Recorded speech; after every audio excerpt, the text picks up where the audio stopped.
The Hull C, the largest cargo ship in playable Star Citizen. This ship has an extensive 4,608 SCU of cargo space, all held on external spindles just like the Orion. Now this may look defensiveless, but this ship has turrets for support and massive shields to defend itself. It has one main drawback though, in which it cannot go into atmosphere and land with cargo attached or your spindles out without grinding the ground and being ravaged by the surface. Now although some may think, well, I thought all the profitable trading materials were on the ground. Well, with the amount of cargo you have and you can buy and store and sell, anything turns into great profits at those numbers. You may have to invest millions, but you will get that all back on successful trading. Now if we have a quick look at the prices, and the price of a ship is $500 without any tax added, and although you cannot buy it in the game yet, I predict it will be something along the lines of 10 to 15 million AUEC just comparing it to other ships that have been released. But be sure to tell me how much you think it will cost in the comments below, and also I really don't think you'll be able to rent it, but who knows. Now, talking about claiming times, and when the ship is to be claimed after being destroyed or lost, the default waiting time is 45 minutes, but it can be down to 15 minutes if you expedite it for a fee. Now, if you guys could like and subscribe, I would much appreciate it. Thank you very much. So, starting off with a ship tour, and here we have access to the Hull C. As you can see, it's quite the sight to be seen from below. There's an elevator located towards the front just here, with a button to open it up being located just outside of it. The ship is honestly quite massive when you look at it from the ground, and it may look a little bit smaller when you're flying it, but trust me, it's very, very big. Just moving up into this section here, and this is an airlocked kind of escape section. Straight away to the left, and we have access to two airlocked doors, a double door. This is only accessible in space really. Well, I guess you could kind of exit it, but I don't think you'll survive that fall. Just to the right of this, and we have access to 4 EVA pods, your pilot, engineer, navigator and captain. Moving on to the right of this again, and we have access to some weapon lockers. A couple of big ones and a few small ones on either side. Now to the right of this, and we have access to a gravity generator component, and you can see here there is a window which is quite nice, you can look into what's going on. But just here and to the left we have a bridge, but I'll leave that till last. To the right of this, and there is a ladder there, I'll go up there in a second. The door which is located just in front of us now is access to the back side of the ship, so it's actually kind of two sides of this ship. This is an escape room. You have to this side which is your pilot and your captain, and then to this side which is your navigator and your engineer. These will be more usable in the future for anyone who's wondering, they just aren't quite in the game yet. Now going back into the hall room, and we go up this ladder just located here. Now sometimes this ladder can be a little bit buggy, so just be careful when using it. Now in front of us here is access to the tractor beam room. Sitting down in this seat, and it swivels us around here. There is a camera there, it's not really usable though, or from what I've seen at least. But in order to power this on, to the left side here you do it, and then your right side you access your turrets. This is all 4 sides of the ship, and when you have your cargo activated you can use it to kind of grab your cargo and move it around, but it'll be way more usable in the future. So 4 of those located all around the ship. You'll just have to kind of play around and see which one does where. Now up in this top section there is also locations for the habitation and cafeteria combined. Moving on towards this section, and there we have a component, and here's the living quarters. It's actually quite a big room this one, and to the left side we have access to 4 beds, 1 for each crew member. To the left side again, and here's our bathroom. You go through a kind of chamber where you will store all of your clothes and stuff, and in here's your bathroom and shower combined. Very nice to have a bathroom, future-proofing the ship. Going back out of this section and back in towards the living quarters. Here we have access to a table, and it kind of is a window, but you can't really see anything. To the right side here we have access to a galley or a kitchen. It's quite nice as well, it's quite massive, as you would expect for a ship of this size. So this is it for the top section of the first bit of the ship. As you can see, ladders sometimes don't work, so do be careful when you're navigating throughout. So this first part of a ship, you probably won't use much of it, maybe just a bed, but here, we'll go through an airlock chamber, just making sure it's all decompressed. And then here's our tunnel. This does get way longer when the ship is activated. I might show it if I have a little clip just there. Going through here, and we have another decompression chamber. Then through another double set of doors, and this is kind of your engineering room on the rear of your ship. Here we have our engines. One either side. These look amazing, and the sounds of them are actually quite nice too. Going more towards the back side again, we have access to an engineering station just here, which will be usable in the future. And then we have an elevator and a ladder to the right of it, with a little beam going up there in case there's any power loss or anything. The elevator takes you to 3 sections: engineering, component access and airlock. Going up towards the component access, and you can see the ladders to the left there, and there's a set of doors here. This is where all your main components will be that you want to access. As you can see, it's just all down here, all components, and at the end there's just a wall. Going back towards this section and to the right of this double door, and we have access to an escape pod. This is for the engineer, which is back here. As you can see there, there's also another component. And that's it for the component level.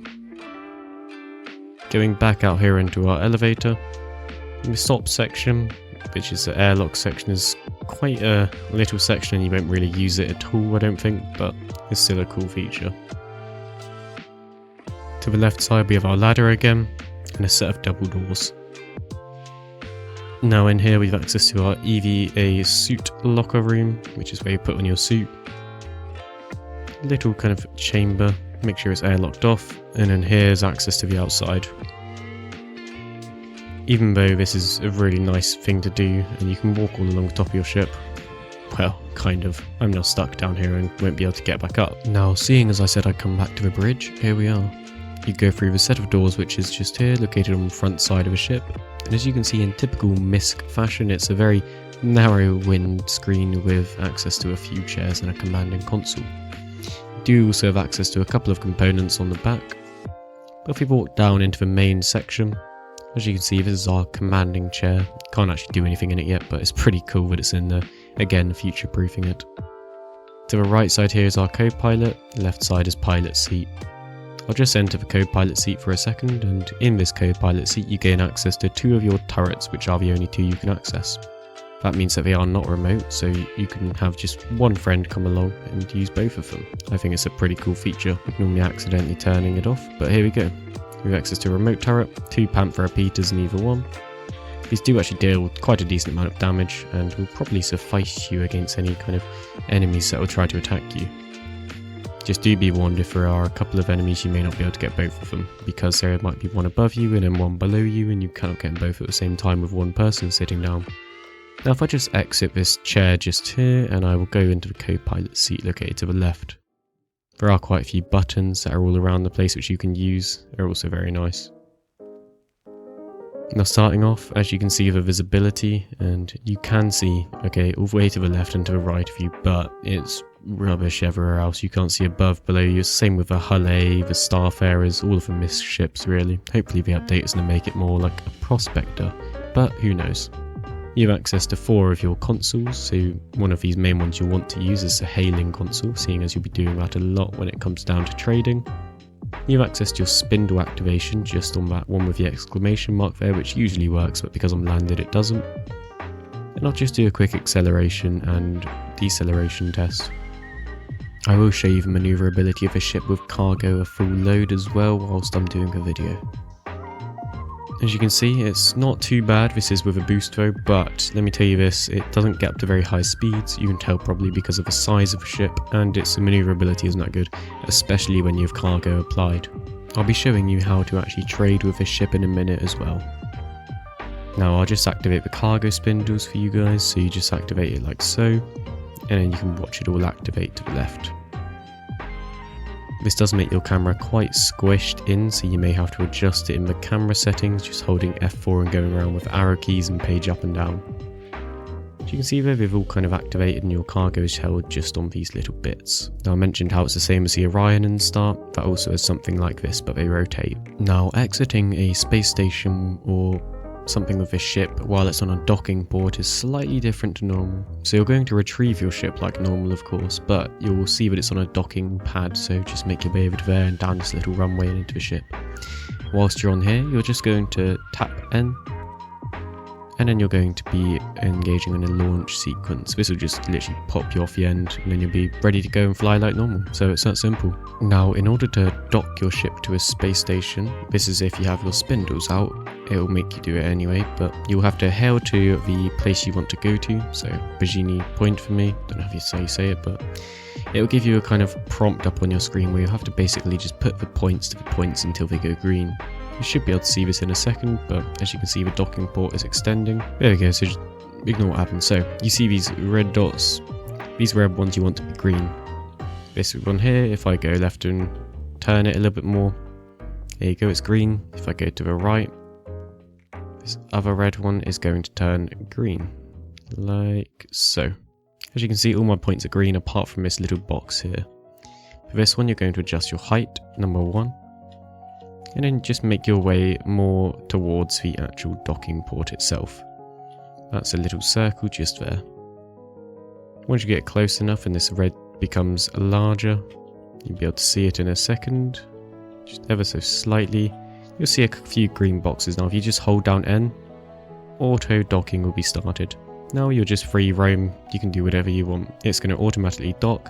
You make your way to the docking, which is just for near the elevator which you enter with, and you'll be able to run down that runway and there was an elevator in there like normal. Now talking about trading, and in order to buy any SCU of materials, you will first of all be limited to any space station with a cargo place. For examples, any of the atmosphere close ones, Bajini Point, Everest Harbour, etc, or Arizona or whatever, and also the jump points like Terra Jump Point and all that. Now, these will have more implemented in the future, but in order to look at what the best trading routes are at the moment or what's even available, I use UEX trade section to calculate this. Link in the description in case you find out. Now you've chosen where you're going to buy your material from, go there. Halong comms to park/land like normal with a ship, then do your docking procedure like mentioned a second ago. Now you are docked, exit the ship and go to the elevator in the space station and find the commodities place again like normal, located in the Galleria in most places up the stairs. Buy you what you want. For example, here I've bought a full stock of iron, then go back to your ship just like normal, but this time you're going to also exit the docking port you're on. Then hail the comms, but instead of hailing the normal comms, there's a new section called the cargo comms. Hail this after, of course, you're undocked. Then it will give you a location to go to. This is a big box which you can fit in. Go into that box, make sure you're stationary in it. Then it'll take about like 4 minutes if you've got a full load, but cargo will be loaded onto your ship. Once that's complete, skedaddle your way out of there quickly, or else you're going to be fined for staying for a second too late. And then of course go to wherever you want to go and sell your materials. Now in order to sell them, you're going to of course hail the docking like normal, dock your ship with all your cargo attached still, go to the commodities place in this new place, sell your cargo. Quick me afterthought, but it is sold. Do sell it, just go back to your ship after and undock it. You're going to have to go back to your ship, undock it, re-hail the comms to the cargo, so undock your ship, hail the cargo comms, then it's going to give you another box to go to this box, and then it will automatically start unloading your cargo, and then once this is done you're free to go and the money is in your account. Repeat this step as many times as you want to and have fun finding good trade routes. Now, a quick overview, and when it comes to the Hull C, I think people either love it or they hate it. There isn't much in between. Now this ship will be more tailored to those who are already quite rich in the game because of all the required AUBC to start cargo hauling with it, being that if you have to buy an absolute load of stuff to make profits. I think one of the reasons people sometimes try to diminish this ship is because they forget it actually does have an interior, whereas they think it's just a big cargo hauler and that's all, no beds, no nothing. For all those who feel like this, I would definitely recommend that you actually try it out yourself, but it is not available in game yet, so maybe wait until it's in game. Now earlier I said how this ship was $500, although this is expensive already. Just let me remind you that the Hull D, which is one size up, is only $50 more, and it comes with about 20,700 SCU of cargo space, an absolute load more. so just make sure you consider what you're buying before you do. I like the ship personally though, and it could be used as a semi-daily driver, just to more tailored people who enjoy this sort of gameplay. But just like to say though, thank you everyone for watching, and I'm quite liking the amount of subscribers we're gaining. Very nice, very nice. Thank you all though, and that's me, Duffer, out.